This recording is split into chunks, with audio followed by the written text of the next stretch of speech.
OS News Especial. Oferecimento Restaurante Valentina.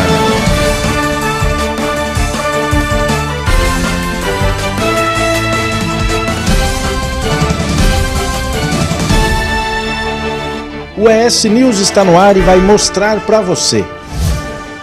Deputados tentam apertar o cerco sobre grande empresa na CPI do Pó Preto, mas representante da mineradora sai com essa. Hoje a qualidade do ar da Grande Vitória é comparável com as melhores do mundo. A declaração foi de tirar o fôlego dos presentes. Será que os deputados acreditam na pesquisa? Nem todos. Por isso é que eu questionei a idoneidade das empresas contratadas por eles. E na entrevista da semana recebemos o ex-prefeito de Cariacica, Hélder Salomão, agora deputado federal pelo PT. Adotei assim duas bandeiras como as principais do mandato: educação e pequenos negócios, micro e pequena empresa, empreendedor individual. Agora, no ES News Especial.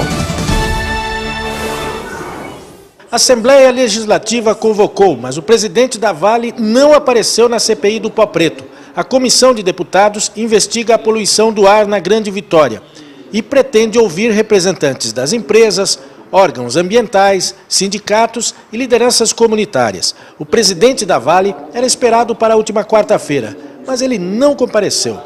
Alegando compromissos fora do estado, agendados antes da convocação, ele mandou outros funcionários da empresa para responder às indagações. O presidente da CPI mandou convocar o presidente da Vale para o dia 23 e não ficou nada satisfeito com a ausência. O senhor Murilo Ferreira tinha uma agenda e mandou um representante, mas nós reconvocamos ele para o dia 23 de abril, às 14 horas, aqui na Assembleia. Agora, se ele não aparecer de novo, o que vai acontecer? Olha, ele será conduzido coercitivamente para a CPI. Durante a sessão, foram apresentados os investimentos da empresa nos últimos anos, a partir de uma provocação do Ministério Público. Um dos diretores afirmou em seu depoimento que tem pesquisa que mostra que a Vale não é responsável pela poluição da Grande Vitória e seus funcionários nunca apresentam problemas pulmonares. Isso leva a crer que a população também não é afetada. Na hora da entrevista, ele fez uma afirmação surpreendente. Hoje a qualidade do ar da Grande Vitória é comparável com as melhores do mundo. Aquele gráfico que eu apresentei ali, vocês podem observar, vocês podem acessar lá o The Guardian, que é o site, vocês podem checar essas informações, está tudo lá explicado. Se pegarem os dados do nosso relatório de qualidade do ar do EMA e jogarem dentro desse gráfico, vocês vão ver qual é o nível de qualidade do ar para aquele poluente PM10. Então nós estamos investindo, a região da Grande Vitória está investindo na busca de soluções e ferramentas de gestão, e a nossa parte nós estamos fazendo, é preciso que todos façam suas partes. A fala do diretor provocou reações entre os deputados. Gilcinho Lopes, por exemplo, pôs dúvida na reputação da empresa que realizou a pesquisa. Por isso é que eu questionei a idoneidade das empresas contratadas por eles. Se uma empresa que é contratada pelo órgão fiscalizador, ela vai para uma empresa, trabalhar também para uma empresa que é fiscalizada, que é poluidora, tá certo? Então não tem idoneidade. Então nós vamos trabalhar em cima dos dados técnicos que nós temos. Eu fiz 15 requerimentos ao longo dos 4 anos do meu mandato passado e nós temos documentos suficientes para comprovar que eles são responsáveis pela essa poeira sedimentada, essa poeira dos nossos lares e a poeira dos nossos pulmões. Muito bem, o nosso entrevistado de hoje é o ex-prefeito de Cariacica, já foi deputado estadual, vereador, tem uma história bem bacana na política, uma história de muita integridade, muita ética. Hélder Salomão está aqui. Agora ele é deputado federal. Veja você, está em Brasília. Tudo bem, Hélder? Tudo bem, Giovanni. Estou chamando de Hélder porque a gente tem mais ou menos a mesma idade. Eu sou um pouquinho mais velho que ele. Mais experiente também, né, Giovanni? Mais velho, né? Está gostando de Brasília? Olha, é uma experiência nova na minha vida. Eu estou gostando muito. É um momento desafiador para o Brasil. E eu espero, né, que com o nosso mandato, juntamente com a bancada federal, com a parceria com o governo do estado, com a sintonia com o governo federal, a gente consiga realizar em Brasília aquilo que o povo espera de nós. Quer dizer, quem se elege tem que sempre pensar o seguinte: o que eu estou fazendo para melhorar a vida das pessoas? Então, Lá em Brasília eu estou ainda me ambientando, mas já estou atuando em algumas comissões, já começo a ter atuação nas frentes parlamentares, então eu estou fazendo um trabalho muito sério, como sempre fiz, e espero que o povo capixaba e o povo de Cariacica, onde eu tive a maior votação, com 62 mil votos, possa se orgulhar de ter um representante que, no exercício do mandato, faz tudo o que é possível, né, para fazer o melhor em favor da população. Agora, tem uma discussão hoje em Brasília que é muito forte, que é a questão da reforma política, e essa reforma, se vier, pelo menos com os pontos principais que se propõem, ela talvez mude muita coisa no Brasil. Como é que você está vendo esse assunto? Olha, eu considero esse tema o principal tema da política brasileira hoje. Claro que nós temos que cuidar aí da economia, mas no campo da política, nós precisamos enfrentar o problema da reforma política. Por quê, Giovanni? Nós temos que melhorar a qualidade da representação política no Brasil. Melhorar a qualidade dos representantes nas câmaras municipais, nas assembleias legislativas, no Congresso Nacional e também nas prefeituras, nos governos estaduais e no governo federal. A reforma política, ela tem importância por algumas razões. Eu quero elencar aqui 3. A primeira, porque a corrupção no Brasil hoje, que é um problema que está sendo enfrentado, né, porque felizmente a gente está vendo as pessoas sendo investigadas e punidas, embora ainda é preciso ser mais rigoroso, a corrupção, em grande parte, nasce nas campanhas eleitorais, no modelo de financiamento que nós temos. Então a reforma política precisa enfrentar essa situação, que é mudar a forma de nós termos o financiamento de campanha. Não é possível que a gente vai continuar com esse modelo de ter grandes empresas, grandes corporações financiando candidaturas. Com que interesses, né? Com que interesses, exatamente. Então tem modelos pelo mundo afora que podem servir de exemplos para nós. Eu acho que nós temos que manter o financiamento público como nós temos hoje e permitir que apenas pessoas físicas possam doar, não empresas. Acho que esse seria um grande passo, porque aí dá mais independência e autonomia a quem disputa uma eleição. O segundo ponto, né, que eu acho fundamental na reforma política, é a gente mudar a forma como nós organizamos as eleições. Não dá mais para ter eleição a cada 2 anos. É um prejuízo para o Brasil você ter eleições a cada 2 anos. Então é preciso que a gente tenha um calendário único para realizar todas as eleições. Se vai ser num turno só, em 2 turnos, isso a gente pode conversar, tem vários modelos também pelo mundo afora, mas é fundamental que a gente tenha eleição ou a cada 4 anos ou a cada 5 anos. E talvez até revendo o conceito de reeleição que nós temos hoje. É possível até que a gente, nesse debate, conclua que é melhor ter 5 anos sem direito à reeleição. E eu defendo uma coisa que para alguns é complicada, mas eu defendo. Eu acho que nós temos que ter um limite para a reeleição no Legislativo. Hoje, um vereador, deputado estadual, deputado federal... Com 6 mandatos. 10 mandatos. 10 mandatos? 10 mandatos. Então, eu creio que a gente precisaria restringir... 40 anos de... 40 anos de deputado. Virou profissional, isso né? não é razoável. Então, eu acho que a gente tinha que ter, no máximo, 3 eleições consecutivas para o Legislativo. Né? E talvez não ter a reeleição para o Executivo. Eu defendo isso, inclusive, ampliando mais 1 ano para 5 anos. Isso ajuda a economizar e ajuda a população a ficar mais concentrada no processo eleitoral. Um terceiro ponto que eu acho que é fundamental tem outros, mas eu quero destacar esse, a questão dos partidos. Não dá para a gente continuar tendo 34 partidos no Brasil. Eu não sou favorável a fazer caça às bruxas, né? Vamos agora eliminar os pequenos partidos. Não é isso. Mas não dá para todos os partidos se organizarem da forma como se organizam hoje. Eu creio que nós precisamos criar algumas condições, talvez o fim das coligações proporcionais possa ser uma medida, não digo que é a única, tem outras formas de nós medirmos a capacidade e a inserção dos partidos, e talvez tenhamos aí uma regra de transição, não precisa ser do dia para a noite, não precisa ser na próxima eleição. Senão asfixia, né? Asfixia, exatamente. Mas dar um prazo aí, talvez 2 eleições, para os partidos se organizarem, se articularem, se fundirem, se agruparem e a gente conseguir diminuir o número de partidos e dificultar a criação de novos. Não é impedir, viu, Giovanni? Sim. Não é impedir, é dificultar, porque hoje está muito fácil criar um partido. E aqui para nós, o que nós temos no Brasil hoje é uma coxa de retalhos. Então, se a gente faz uma reforma política nesse sentido, a gente faz economia, porque tem menos eleições, mais representatividade e mais debate, menos dinheiro. Eu sonho, Giovanni, com um dia que a gente tenha campanhas mais baratas, com menos custos. A reforma política pode ser o grande passo para isso, né? Se a gente cria o financiamento público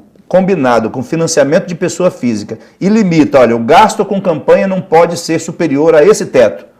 E um teto bem baixo em relação ao que a gente gasta hoje nas campanhas, eu creio que a gente vai ter uma melhoria na qualidade do processo eleitoral e da representação. Que o maior gasto com a política seja solado do sapato do candidato e dos seus seguidores. É, né? O que eu gosto de fazer, inclusive, Giovanni. Eu sei que você faz muito isso. Agora, olha só, ainda não fugindo tanto do assunto, saindo da reforma política, mas não fugindo das coisas que provocam a corrupção, o outro é a questão da licitação. Parece que você está envolvido também nesse tipo de discussão lá na Câmara, né?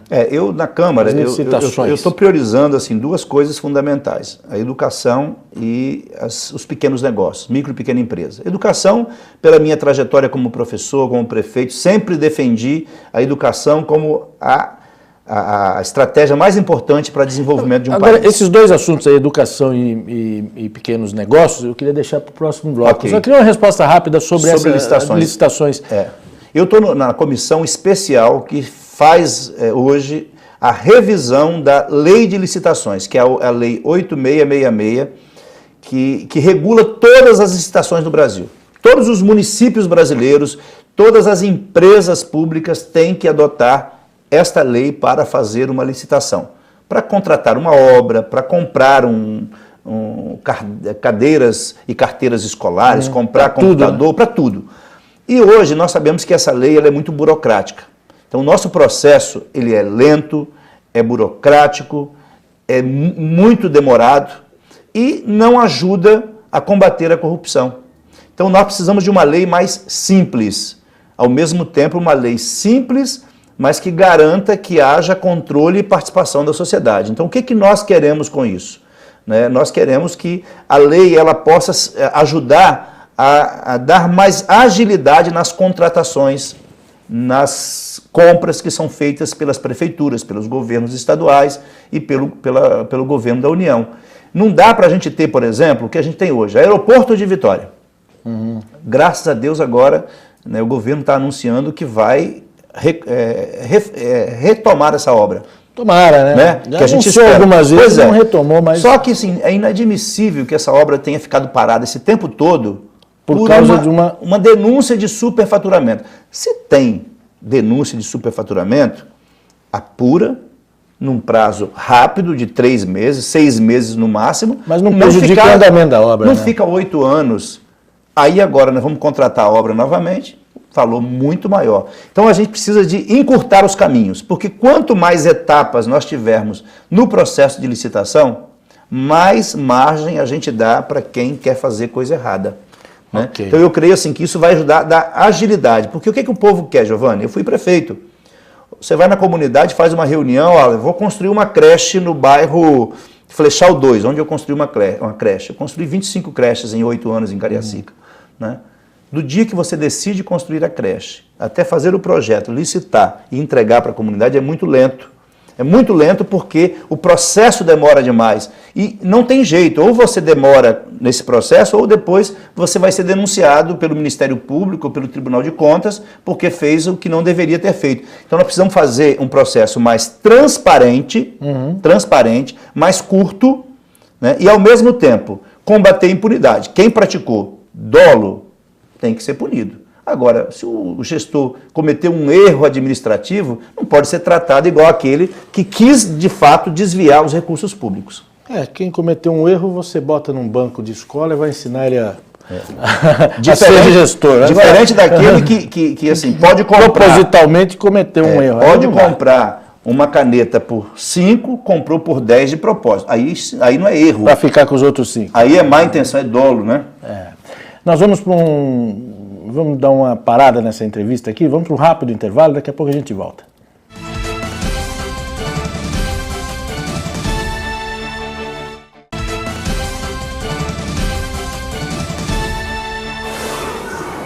Muito bem, continuamos a conversa com o deputado federal Helder Salomão. Helder, você como professor naturalmente tem um foco muito voltado para a questão da educação na Câmara? Sim, eu, desde o tempo em que eu fui prefeito, quer dizer, há pouco tempo atrás, eu adotei assim, duas bandeiras como as principais do mandato: educação e pequenos negócios, micro e pequena empresa, empreendedor individual. Isso envolve economia solidária, agricultura familiar, porque nós estamos falando de pequenos negócios no campo e na cidade. Eu estou convencido que esses dois temas são dois temas muito importantes para qualquer país, especialmente para o Brasil. Educação é fundamental para ter acesso ao conhecimento, acesso a novas tecnologias e a pesquisa e podermos, de fato, crescer não só gerando emprego, mas gerando conhecimento.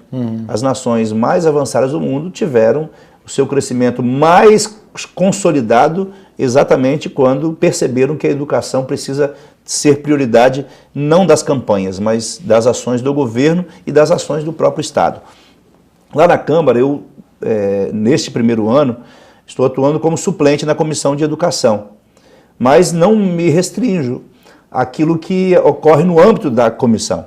Nós estamos conversando também com outras entidades que atuam na área da educação aqui no Estado. Nacionalmente tenho conversado com a CNTE, que é a Confederação Nacional dos Trabalhadores em Educação, com a Undime, com a Frente Nacional de Prefeitos, com a Associação Brasileira dos Municípios, que tem atuação importante nessas áreas.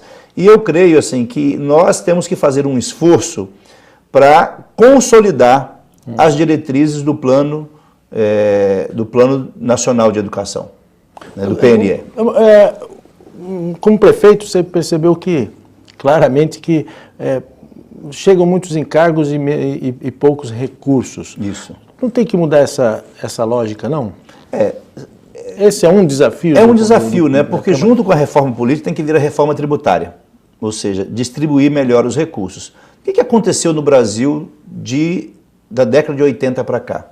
Os municípios receberam novas atribuições, só que o recurso não veio na mesma proporção. O que houve foi a municipalização de várias políticas, Os municípios assumiram muito mais responsabilidades do que tinham há 20 anos atrás. E nós não vimos na mesma proporção os recursos chegando às cidades. Por isso que a reforma tributária que nós defendemos, ela precisa pensar especialmente no protagonismo dos municípios. Como a gente sabe que isso é difícil, porque tem oposição dos estados, dos municípios grandes, que hoje acabam sendo favorecidos, e nós sabemos que quem mais sofre com isso, Giovanni, são os municípios menores. Claro que cidades grandes como Cariacica, Colatina, Cachoeiro, que são cidades grandes com pouca arrecadação, também sofrem muito. Aí estou falando aqui no Espírito Santo, mas nós temos o caso, por exemplo, de São Gonçalo, no Rio de Janeiro, uma cidade imensa. Aí ao lado da capital, que tem uma população enorme, que tem pouca arrecadação. Ananindeua, no Pará, é outra cidade enorme. Cariacica, no Espírito Santo. Cariacica, no Espírito Santo. Mauá, em São Paulo.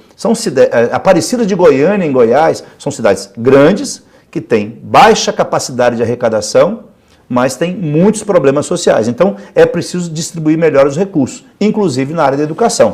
Eu creio, Giovanni, que aquilo que a presidenta Dilma fez o ano passado pode ser o início de uma mudança ainda maior na educação, que é destinar os recursos do pré-sal, da exploração de petróleo, 75% para a educação e 25% para a saúde. Infelizmente, hoje a gente sabe que alguns municípios brasileiros que se beneficiam dos royalties de petróleo usam esse recurso para fazer festas, para gastar de forma desordenada. O que a gente precisa agora é controlar a aplicação desses recursos, porque 75% vão para a educação e 25% para a saúde. Há uma tendência grande de termos recursos novos, se bem aplicados, para melhorar ainda mais saúde e educação. A gente precisa agora fiscalizar a aplicação desses recursos e o governo federal, junto com os governos estaduais e os governos municipais, colocarem na ordem do dia a educação como a principal prioridade do nosso país. Eu creio que a Câmara pode ajudar nisso e eu quero colaborar lá na Câmara Federal. Essa prioridade assim, é uma coisa que a gente ainda é preciso muito esforço, muita boa vontade de muita gente para que isso venha acontecendo. Tem que cobrar da Presidente da República, mas tem que cobrar dos governadores, tem que cobrar dos prefeitos e tem que cobrar dos parlamentares. Porque nós, quando votamos as leis lá na Câmara Federal, nós podemos ajudar ou não a educação. Isso vale para os vereadores, para os deputados estaduais. Então, assim, é preciso que a gente faça um mutirão nacional para fazer com que o PNE, que é o Plano Nacional de Educação, que foi elaborado ano passado, né, que é um plano robusto, viu, Giovanni? É um plano robusto, com metas ousadas, para que a gente possa, daqui a 20 anos, dizer o seguinte: olha, valeu a pena, porque nós elaboramos um plano, estabelecemos metas e buscamos os caminhos para chegar à atenção daquilo que foi traçado no Plano Nacional de Educação. Tem um outro assunto no seu mandato que tem a ver também com a sua atuação como prefeito. Quer dizer, o Helder Salomão foi o prefeito empreendedor, um prêmio nacional do Sebrae, e você também tem alguma coisa nessa área na Câmara Federal, né? Sim, Giovanni. Voltada para pequenos negócios, para empreendedorismo. Eu, nos últimos dias, eu dei 2 palestras em Brasília, no encontro que a Frente Nacional de Prefeitos promoveu junto com o Sebrae. Deu mais de 8.500 pessoas inscritas nesse encontro. E eu dei 2 palestras uma eu terminei com essa frase, a outra eu comecei com essa frase, dizendo o seguinte, que um dia, isso é em relação às micro e pequenas empresas, um dia eu entrei nesse negócio, agora esse negócio não sai de mim. A verdade é o seguinte, que eu me apaixonei pela causa dos pequenos negócios, das micro e pequenas empresas, e estou convencido de que esta é uma bandeira importante para a economia, mas também para o desenvolvimento social do Brasil. Tem um dado recente agora do Sebrae que mostra a importância não só para a economia, mas para a inclusão produtiva, para a inclusão social, para a cidadania. O dado mais recente, Giovanni, mostra que pela primeira vez na história do Brasil, os negros são a maioria dos empreendedores brasileiros. Pô, isso é novo. Por conta do empreendedor individual. E os outros dados que eu ainda não tenho números, mas sei que vão ser divulgados daqui a pouco tempo, é que, além dos negros, quem é que mais está empreendendo no Brasil? As mulheres e os jovens. Então, jovens sempre reclamando que não tem oportunidade. As mulheres sempre excluídas. Os negros nem se fala, porque a exclusão em relação aos negros é muito grande. Histórica. Se os pequenos negócios, a lei do MEI, do microempreendedor individual, está possibilitando que o jovem, que a mulher, que o negro, né, que geralmente são os mais excluídos, estão tendo oportunidade de empreender, significa que investir na microeconomia não é só gerar renda, gerar emprego, não, é gerar cidadania. É dar oportunidade para quem, historicamente, sempre ficou fora, né, do processo de desenvolvimento. Inclusão pura. Inclusão. Então, na Câmara, o que eu estou fazendo? Eu estou continuando com essa bandeira. Né, educação e pequenos negócios, empreendedorismo. Eu sou titular da Comissão de Desenvolvimento Econômico, Indústria e Comércio, e lá eu propus a criação de uma subcomissão para tratar especificamente de pequenos negócios e empreendedorismo. O requerimento foi aprovado, a comissão será instalada em breve, a subcomissão. Vai tratar só de pequenos negócios e empreendedorismo. Inclusive já convidei o ministro Afif, que fez questão de confirmar que estará presente para abrilhantar os trabalhos da nossa subcomissão. E na Comissão de Finanças e Tributação, que é uma das comissões mais importantes da Câmara, onde eu também atuo como deputado, faço parte dessa comissão de Finanças e Tributação, eu propus a recriação de uma subcomissão da micro e pequena empresa e do cooperativismo. E nós estamos também para ter essa subcomissão instalada e com isso a gente vai continuar aperfeiçoando a legislação para dar prioridade a quem é microempreendedor individual, microempresário, pequeno empresário e para quem atua, né, como empreendedor nesse país. Porque são essas pequenas empresas, essas microempresas que mais colaboram para o desenvolvimento do nosso país, para gerar inclusão social e para gerar cidadania da nossa gente. Deputado, foi uma honra recebê-lo aqui. Dá para ver que você está realmente trabalhando muito, trabalhando como sempre, com muita seriedade, com muita vontade, está fazendo um bom mandato. Eu estou muito animado, Giovanni, e assim, quero representar bem o povo do meu país, do meu estado e da minha cidade de Cariacica, né? O Espírito Santo, o Brasil e Cariacica podem ter certeza que nós estaremos lá trabalhando muito para fazer que as pessoas sintam orgulho, né, de ter votado, de ter confiado um voto para que a gente representasse a nossa gente lá em Brasília. Então, estou muito animado. Obrigado, volte sempre, deputado. Um abraço e parabéns. Obrigado pela atenção, a gente volta na semana que vem com outra entrevista, espero que seja tão boa como essa. Um abraço e até lá.